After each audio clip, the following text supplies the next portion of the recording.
ஸ்ரீ ரேவா காண்டம் 221 அத்தியாயம். ஹம்ச ஈஸ்வர தீர்த்தம் என்றழைக்கப்படும் ஹம்சேஸ்வர தீர்த்தத்தின் பெருமை. குறிப்பு: ஹம்சேஸ்வரம் என்ற பெயருக்கான காரணத்தை விளக்கும் வகையில் பிரம்மதேவரின் வாகனமான ஹம்சம் அன்ன பறவை அவரை விட்டு விலகி சென்றதற்காக பெற்ற சாபமும், ரேவா நதிக்கரையில் ஒரு லிங்கத்தை நிறுவி அந்த பாவத்தை போக்கிக் கொள்ளுமாறு பிரம்மதேவர் அளித்த வழிகாட்டுதலும் இங்கு விவரிக்கப்பட்டுள்ளன. ஸ்ரீ மார்க்கண்டேய முனிவர் கூறினார்: அரசரே, அதன் பின்னர் ஒருவர் மாதிரு தீர்த்தம், மாத்திர தீர்த்தம் என்பதிலிருந்து 2 கிரோச தூரத்திற்குள், அதாவது 4 மைல்கள் அல்லது 6 கிலோமீட்டர், ரேவா நதியின் தென்கரையில் அமைந்துள்ள ஹம்சேஸ்வரம் எனும் சிறந்த தீர்த்தத்திற்கு செல்ல வேண்டும். இது புண்ணியம் தருவதாகவும் மனச்சோர்வை போக்குவதாகவும் விளங்குகிறது. முற்காலத்தில் கஷ்யப முனிவரின் குலத்தில் தக்ஷனின் மகள்களில் ஒருவருக்கு பிறந்த ஹம்சம் அன்ன பறவை கடும் தவம் புரிந்து பிரம்மதேவரின் வாகனமாக மாறியது. ஒரு முறை பிரம்மதேவரின் கட்டளை ஏதுமின்றி அது மிகுந்த துடுக்குத்தனத்துடன் நடந்து கொண்டது. யுதிஷ்டிர மன்னரே, அப்போது சிவகணங்களால் அது தாக்கப்பட்டது. தக்ஷனின் யாகம் அழிக்கப்பட்ட அந்த சூழலில் அது அங்கிருந்து தப்பி ஓடியது. விதியை பிரம்மதேவரை விட்டு விலகி செல்லும் துணிச்சலுடன் அது ஓடிவிட்டது. பிரம்மதேவர் நினைவு கூர்ந்தும் கூட அந்த பறவை அவரிடம் திரும்பி வரவில்லை. எனவே பிரம்மதேவர் அதனை சபித்து அதன் வாகன பணியிலிருந்து நீக்கினார். தாம் சபிக்கப்பட்டதை உணர்ந்த ஹம்சம் விரைவாக பிதாமகரான பிரம்மதேவரை அணுகி அவரை வணங்கி இவ்வாறு வேண்டிக் கொண்டது. ஹம்சமான அன்ன பறவை கூறியது: விலங்கு பிறவியில் பிறந்த என்னை சபிப்பது தங்களுக்கு தகாது. விலங்குகளின் மனம் பகுத்தறிவற்றதாக இருப்பது இயல்பானதே. ஆயினும் இறைவா, நான் பாவி என்றும் தலைவரான தங்களை விட்டு விலகி சென்றேன் என்றும் வைத்து கொண்டாலும் அது எப்படி நிகழ்ந்தது என்பதனை நான் தங்களுக்கு கூறுகிறேன். சர்வனின், சிவபெருமானின் உக்கிரமான கணங்கள் திடீரென என் மீது பாய்ந்து வந்தபோது நான் பயந்து போனேன். அந்த பயத்தில் நான் உங்களை விட்டு விட்டு ஓடிவிட்டேன். இப்போதும் கூட இறைவா, எனக்கு முன்னால் அச்சத்திற்கான காரணத்தை நான் காண்கிறேன். அதனால் தான் தாம் என்னை நினைவு கூர்ந்த போதிலும் நான் தம்மிடம் வரவில்லை. மார்க்கண்டேய முனிவர் கூறினார்: படைத்தவரிடம் இவ்வாறு கூறிவிட்டு ஹம்சமான அந்த ஜீவன் மிகுந்த துயரத்துடன் பெருமூச்சு விட்டவாறு மரியாதையுடன் கூடிய பார்வையால் அவரை வணங்கி பின்வருமாறு வேண்டியது: இறைவா, தமக்கு முன்னால் பணிந்து கிடக்கும் மயக்கமடைந்த மனமும் பாவமும் கொண்ட இந்த அற்ப ஜீவனை என்னை காப்பாற்றும் இறைவா. தாமே ஒரே இறைவன், படைப்பின் கர்த்தா. பலவிதமான இந்த பொருள்கள் அனைத்தும் உம்மால் படைக்கப்பட்டவை. படைத்தவரே தாம் என்னை இத்தகையவனாக படைத்திருந்தால் அது உண்மையில் தமது தவறுதானே. சபிப்பதற்கும் ஆசீர்வதிப்பதற்கும் தம்மை தவிர வேறு யாராலும் இயலாது.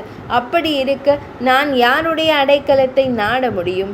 நான் ஒரு பணியாளனாக இருந்தேன். ஆனால் இப்போது அப்பணியிலிருந்து நீக்கப்பட்டு விட்டேன். அன்பிற்குரியவரே, தமது உள்ளங்கையால் அறையப்படுவதற்கு தகுதியானவன் நான். ஆயினும் தமது அடியவனான என்னை காப்பாற்றுவீராக. வித்யை மற்றும் அவித்யை, அறிவு மற்றும் அறியாமை ஆகியன தம்மிடமிருந்தே தோன்றின. அவ்வாறே தர்மம் மற்றும் அதர்மம், அறம் மற்றும் அறமின்மை, சத் மற்றும் அசத், நன்மை தீமை அல்லது உண்மை பொய், பகல் மற்றும் இரவு ஆகியவையும் தம்மிடமிருந்தே தோன்றின. பிரபஞ்சத்தின் பல்வேறு அம்சங்களை தாமே படைக்கிறீர்கள். அத்தகைய தனித்துவமான தங்களையே நான் அடைக்கலமாக நாடுகிறேன். தமது தனித்த மற்றும் பன்முக செயல்பாடுகளை கருத்தில் கொள்ளும் போது தாம் ஒருவராகவும் அதே சமயம் பல வடிவங்களை கொண்டவராகவும் இருக்கிறீர்கள். தாம் செயல்களற்றவராகவும் அதே வேளையில் அனைத்து செயல்களிலும் ஈடுபட்டவராகவும் இருக்கிறீர்கள். எனவே தம்மை நான் சரணடைகிறேன். வணக்கம். மிகச் சிறந்தவரே, தமக்கு வணக்கம். வணக்கம். வரங்களை அளிப்பவரே, தமக்கு வணக்கம். படைப்பவரே மற்றும் நியமிப்பவரே, தமக்கு வணக்கம். வணக்கம். அடைக்கலமாக திகழ தகுதியானவரே, உமக்கு வணக்கம். இறைவா, எழுத்து மற்றும் கல்வியின் சாராம்சமற்ற எனது இந்த சொற்கள் தமக்கு புகழாரம் சூட்ட என்னதான் உதவ முடியும்? எனது ஆற்றல் என்ன? எனது அறிவுதான் என்ன? எனது இந்த வார்த்தைகளை மன்னித்தருள்வீராக.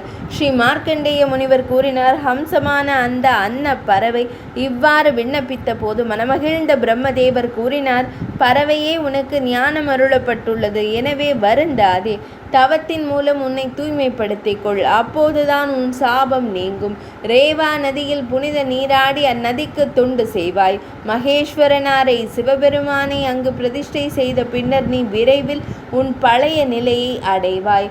கோடிக்கணக்கான பசுக்கள் மற்றும் பொன்னை தானமாகவும் சிறந்த தட்சணைகளை பண வெகுமதிகளை அளித்து பல யாகங்களை செய்வதால் கிடைக்கும் அதே பலன் சிவபெருமானை பிரதிஷ்டை செய்வதன் மூலமும் கிடைக்கிறது. ரேவா நதிக்கரையில் சிவபெருமானை பிரதிஷ்டை செய்வதன் மூலம் ஒருவன் பிராமணனை கொன்ற பாவம், மது அருந்திய பாவம், பொன்னை திருடிய பாவம் அல்லது குருவின் படுக்கையை தீண்டிய பாவம், குருபத்தினி விவகாரம் என்ற அனைத்து பாவங்களிலிருந்தும் விடுபடுகிறான். ஆகவே பார்க சரித் ரேவா நதிக்கரையில் முக்கண்ணனை பிரதிஷ்டை செய்வதன் மூலம் தாம் அனைத்து குறைகளிலிருந்தும் விடுபட்டு சிறந்த பதவியை அடைவாய். பிரம்மதேவர் இவ்வாறு கூறியதை செவிமடுத்து அந்த சிறந்த பறவை மகிழ்ச்சியும் மன நிறைவும் அடைந்தது. அப்படியே ஆகட்டும் என்று கூறிவிட்டு அது நர்மதை நதியின் சிறந்த நதிக்கரையை நோக்கி விரைந்தது. கடும் தவம் புரிந்த பின்னர் பரதனின் சிறந்த வம்சாவளி தோன்றலை சிறிது காலம் சென்ற பின்னர் அவர் தன் பெயரிலேயே சிறந்த ஹம்சேஸ்வரரான சங்கரனை பிரதிஷ்டை செய்தது. இந்த தெய்வத்தை வழிபட்டதால் மிகச்சிறந்த பறவை உயர்ந்த நிலையை அடைந்தது. யுதிஷ்டிர மன்னரே, ஒருவன் ஹம்சேஸ்வர தீர்த்தத்திற்கு சென்று புனித நீராடி பரமேசனான ஈசனாரை வழிபட வேண்டும். அவன் பாவங்களிலிருந்து விடுபடுகிறான். முழுமையான மன ஒருமைப்பாட்டுடன் இறைவனை புகழ்வதால் ஒருவன் துயரத்தை தவிர்க்கலாம். பரதனின் சிறந்த வம்சாவளியே சார்த்தம் செய்து தீபம் ஏற்றி தன் சக்திக்கு ஏற்றவாறு பிராமணர்களுக்கு உணவளிப்பதால் ஒருவன் ஸ்வர்கலோகத்தில் கௌரவிக்கப்படுகிறான். குந்தியின் மைந்தனே, ஒருவன் தினமும் 1 அல்லது 3 முறை சிவனாரை வழிபட்டு சமீபத்தில் கன்றீன்ற பசுவை ஒரு சிறந்த பிராமணருக்கு தானமாக வழங்க வேண்டும். அவன் சிவலோகத்தில் 60,000 ஆண்டுகள் போற்றப்படுவான். 221ஆம் அத்தியாயம் இனிதே நிறைவடைந்தது.